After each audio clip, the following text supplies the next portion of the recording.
Edward's Day Out. Once upon a time there was a little engine called Edward. He lived in a shed with 5 other engines. They were all bigger than Edward and boasted about it. They said, "The driver won't choose you again. He wants big, strong engines like us." Edward hadn't been out for a long time, and he began to feel sad. Just then, the driver and fireman came along to start work. The driver looked at Edward and said, "What's the matter? Are you feeling sad?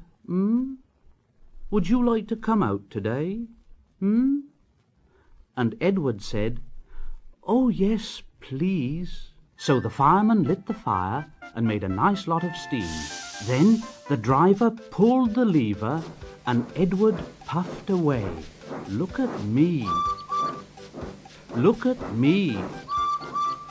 The other engines were very cross at being left behind, and away went Edward to get some coaches.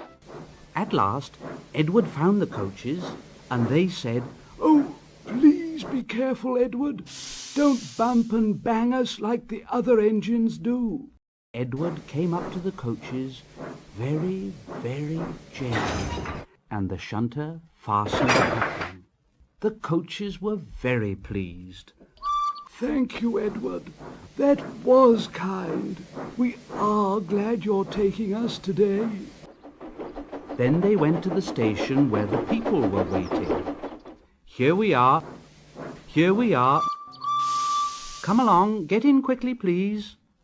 So the people got in quickly, and Edward waited happily for the guard to blow his whistle and wave his green flag.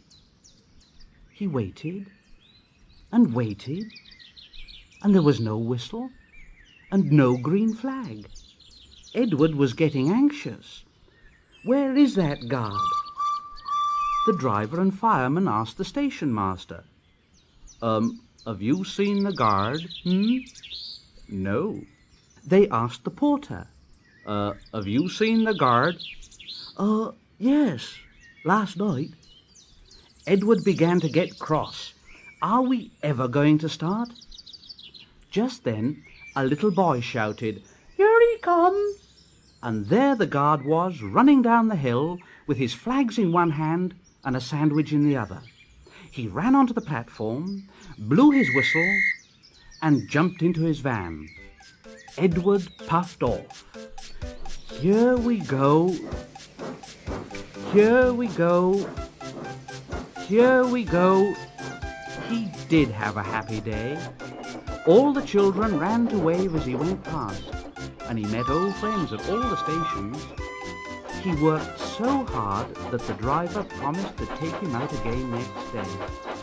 And he told the other engines in the shed that night, "I'm going out again tomorrow. What do you think of that?